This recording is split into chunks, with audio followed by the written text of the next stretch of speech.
Hello, magandang hapon sa inyo lahat. Para serye ulit tayo mga kababayan. So may nag-forward sa akin ng video na to. Yung si Hiwaga. Si Rosemar na naman Ngayon ko lang naisip na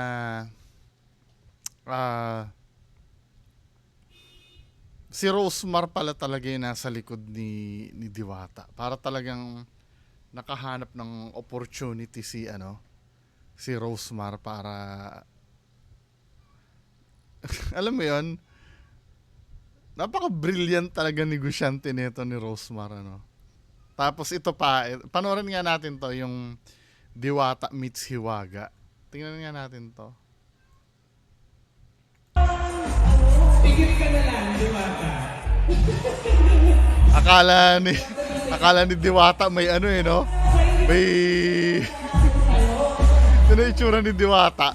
Lumaki na naman yung mata niya dahil may regalo na naman. Wow, kailangan mo yun. Chest type. Sige, lapit tayo.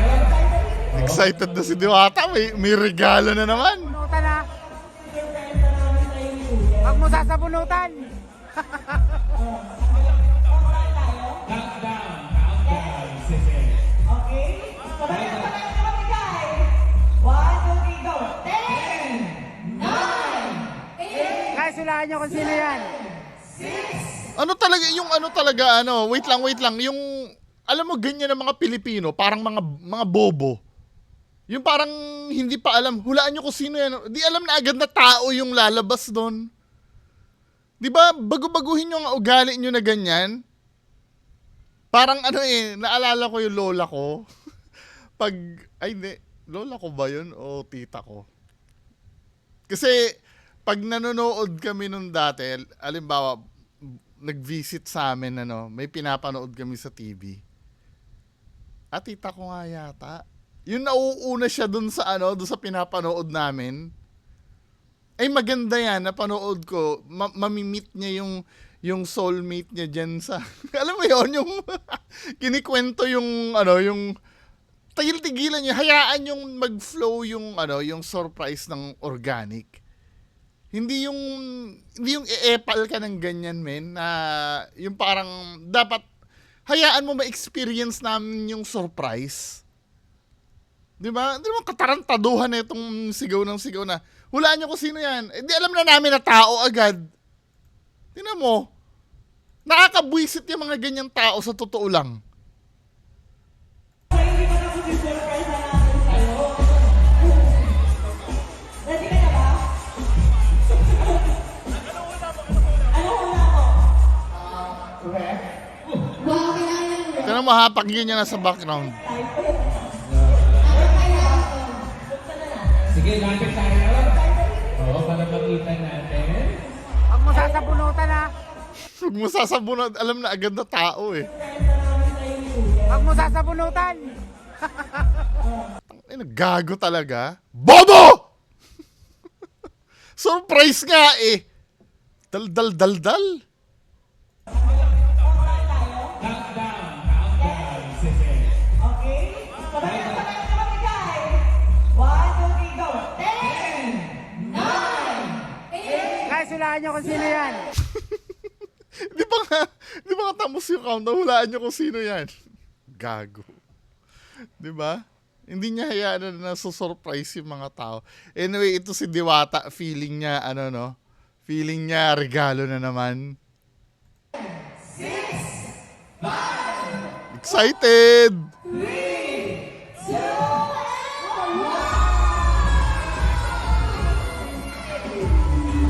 1. Itsura ni Diwata o na-disappoint. akala niya, tinong nga comment, akala niya, very touching moment. Akala ko naman akala niya, jackpot na naman eh.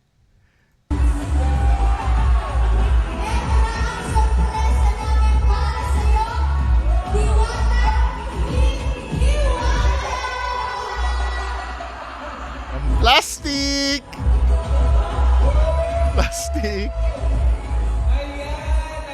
Ayan, may hihiwa ka. May suot Hindi, kayo, tatanungin ko, pati si Hiwaga hahawakan, ano ba, hahawakan na rin ni Rosemar yan?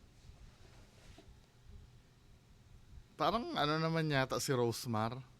Hindi mo pwedeng hayaan mo Rosemar na, ano yan, ano ba, tulong ba yung ginagawa ni Rosemar? Or, pinipilit niyang mahawakan sa liig tong dalawa? Kasi kay Hiwaga parang ano eh. Kay Hiwaga, kay Diwata parang yung ginagawa niyang franchise. Alam niyo yung nagsasalita si Diwata na ito yung bagong kainan namin sa QC. Hindi si Diwata na yung nakikita ko eh. Si Rosemar na eh. Tapos itong si Hiwaga, aanuhin niya rin. Dahil potential na parang sumisikat ito si Hiwaga, di ba? Hahawakan na agad ni Rosemar. Pwede ba Rosemar, pwedeng hayaan mo muna yung mga tao na ano, kung tutulong ka, bigyan mo na ng financial, pero yung hahawakan mo sila sa leeg, min. Hindi ko lang alam ano, nakakabuti ba yun yung gagawin ni Rosemar na yan? Parang minomonopolize niya yung ano. Baka mamaya may umusbong na naman na kumikita sa social, lalapitan na naman ni Rosemar yan.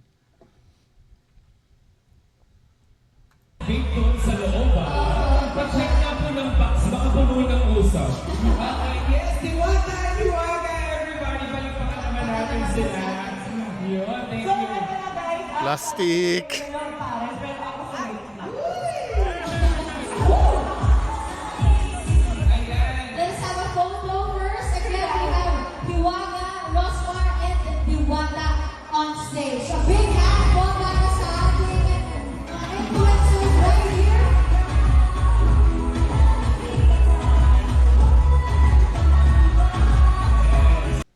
Nakakabuti ba yung ginagawa ni Rosemar na yan?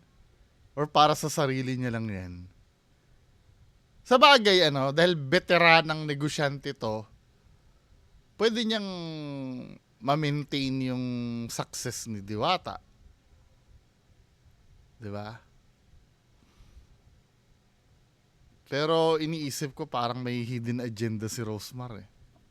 Well, ganun talaga eh, di ba? Wala tayong magagawa dyan eh. Ganyan talaga, ano, or next video tayo, next video. Dito, napapansin ko yung, ano, yung pagbabago talaga ni Diwata na pinipilit niya. Hindi ko alam kung ito ay good or bad. Panoorin natin ito mga kababayan ko. Diwata, meron kasi ngayon mga kumakalat sa social media Ito kay si Alvin TV yung nagsasalita, ano, si Manggagatas daw. Si Alvin TV yung nagsasalita.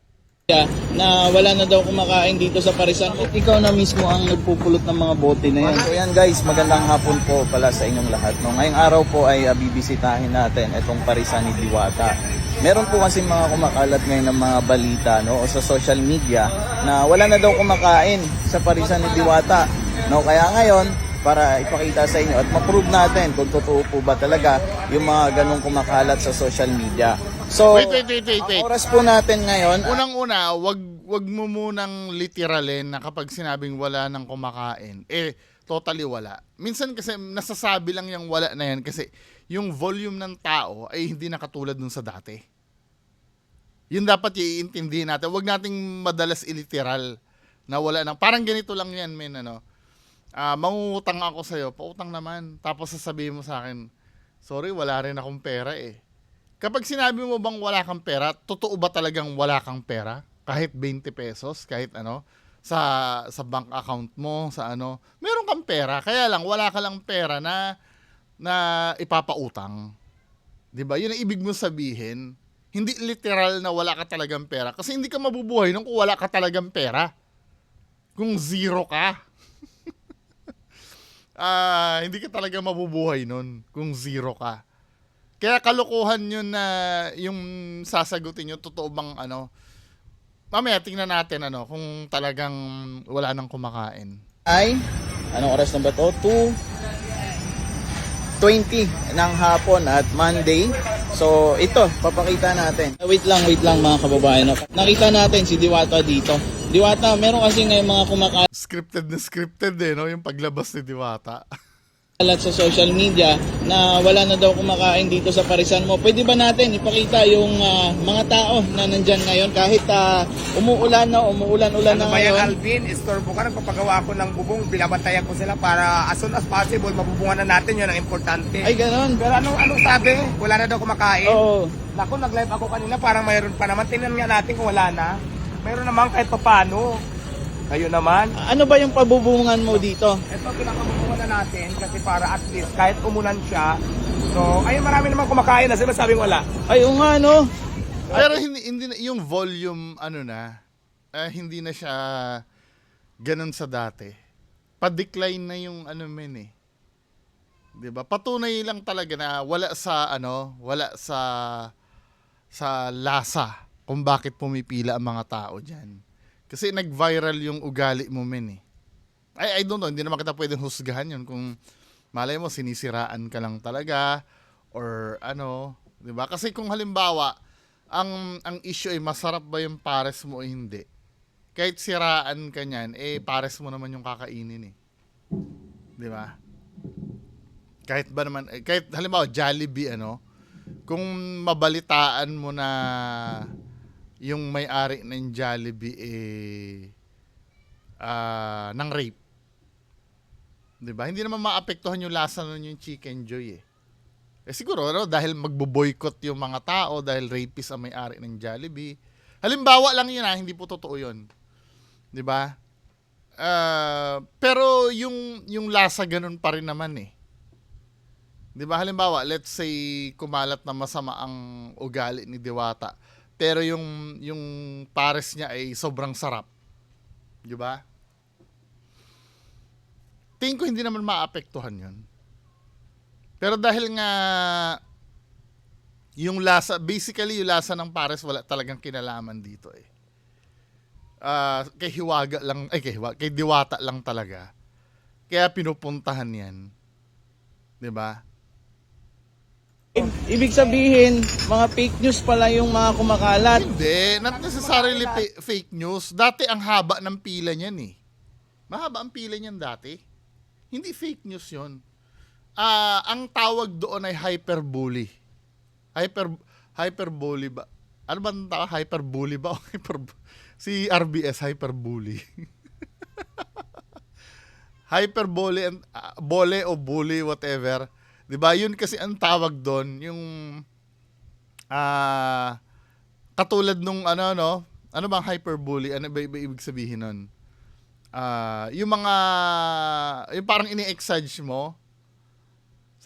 Sabihin ko sa'yo, ngayon, nagsisisi ka, halos lumuha ka na ng bato dyan. Pero hindi ka naman lumuluha ng bato.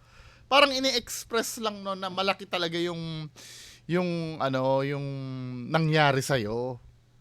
Katulad niyan, wala nang kumakain sa kanya. Hindi naman literal na walang kumakain. Hindi fake news yun. Hyperbole ang tawag doon. 'Di ba? Tapos sabihin mo, halimbawa, ganito, ang tagal dumating ng in-order mo, sasabihin mo, halos mamatay na kami sa gutom dito, ngayon mo lang isa-serve yan. Hindi naman totoong halos mamatay ka eh. 'Di ba? Pagmamalabis lang yon para ma-express yung disappointment na matagal dumating yung order. Parang dito, ini-exage, hindi naman totoong wala namang kahit di naman sa store namin yan pag matumal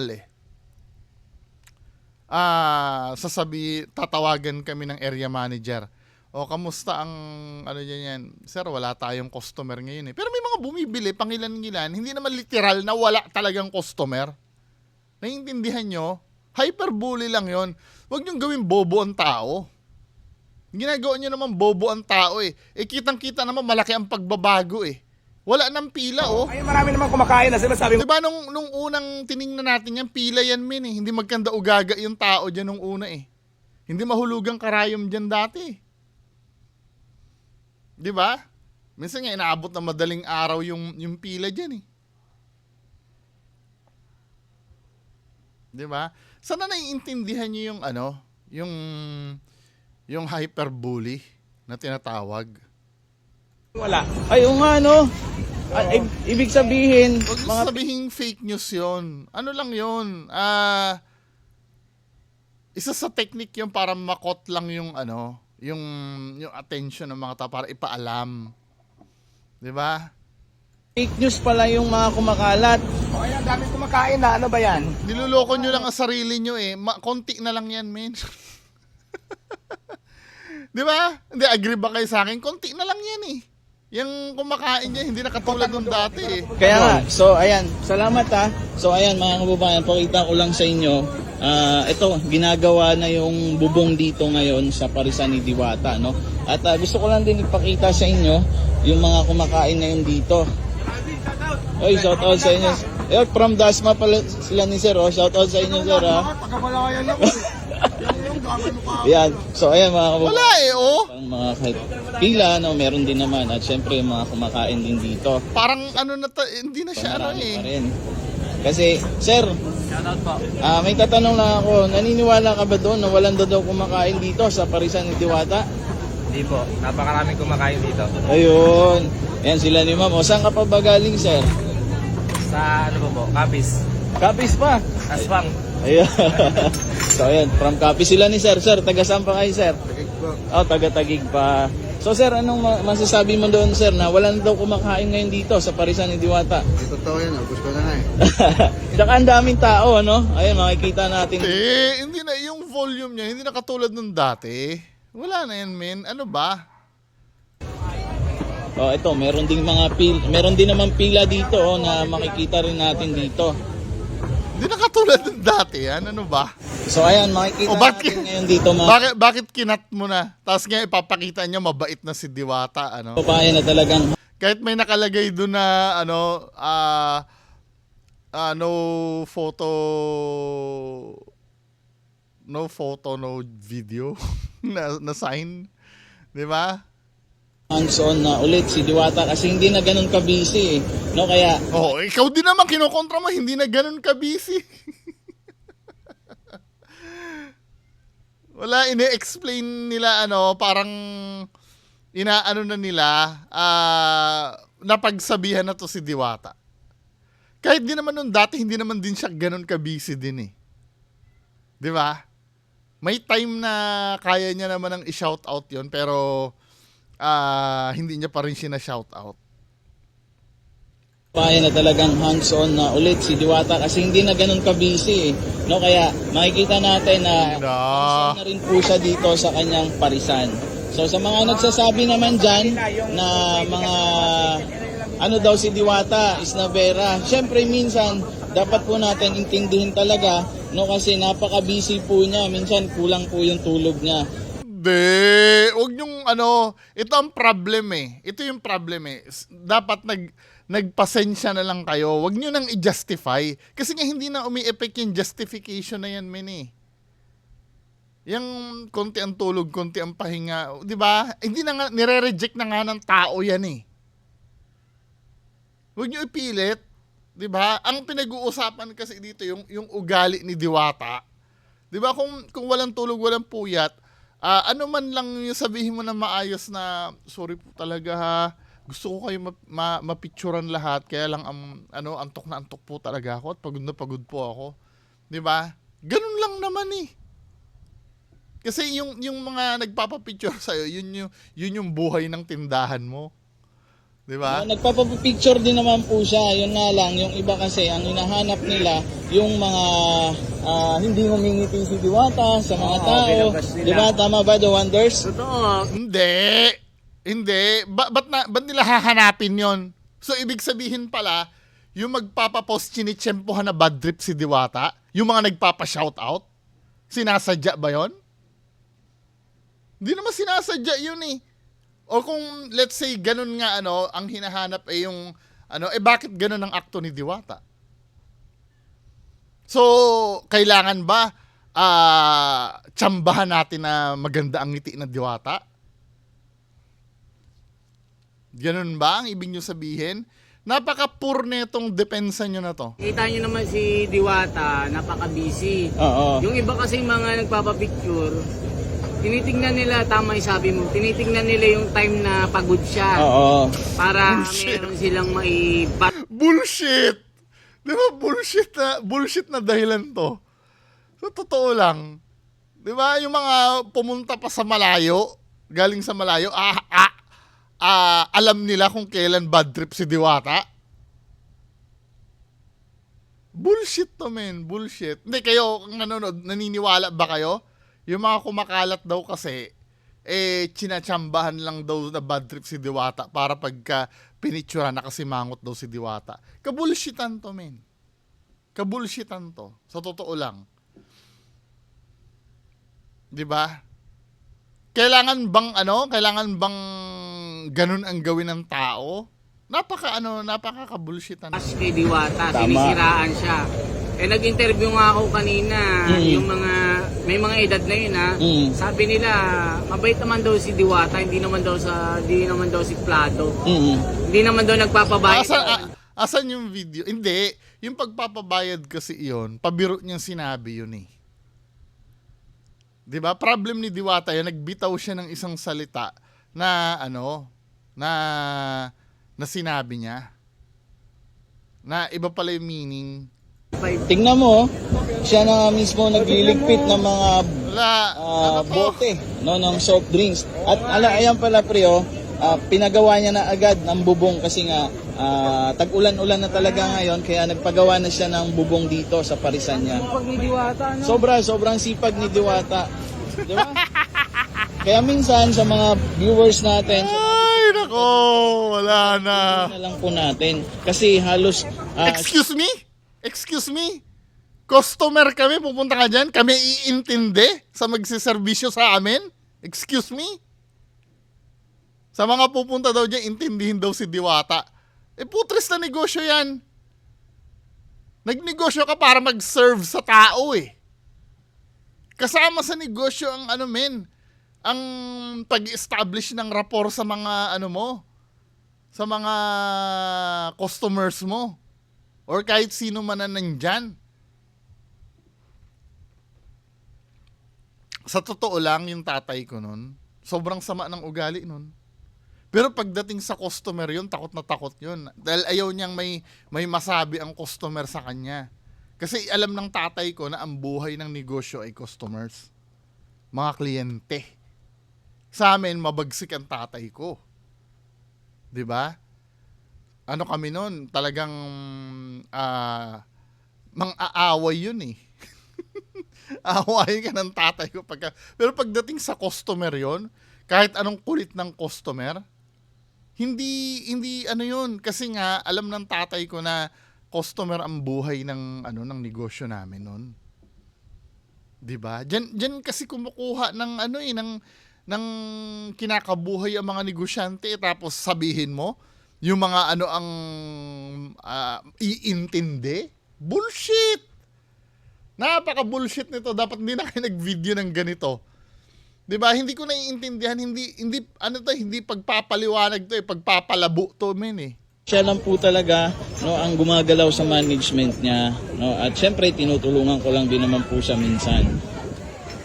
Tingnan niyo, siya mismo, di ba? Siya mismo yung nag-aayos sa mga bote dito. Ganyan po yung trabaho ni Diwata dito. Kaya pala yung mayaman si Diwata. Ayan. Ay, nako! Bullshit. Ano naman, di ba? Diwata, bakit ikaw na mismo ang nagpupulot ng mga bote na yan? Wala busy yung mga tao ko eh. Oo, kasi madami nga rin naman taong kumakain, ano? Busy yung mga tauhan ko, so ako na lang. Busy si Diwata dito. So guys, dahil nga po sa dami ng mga kumakain ngayon, kita nyo naman, pati si Diwata, siya na po mismo ang mga naglilinis ng mga bote ng soft drinks dito po sa kanyang tindahan. Kita nyo naman dito guys, ngayong araw na to, napakadami po ng mga kumakain ngayon. Kaya inos din pala yung... Wait, ano na-accomplish na itong video na to? Ano na-accomplish ng video na to para igiit pa rin na mali yung mga tao? Tama kayo. Bullshit. Hindi nakatulong tong video na to. Sino ba nakaisip nito? Lalo na nabuisit yung mga manonood para mga gago. Anyway, yun lang po. Maraming salamat. Bye-bye.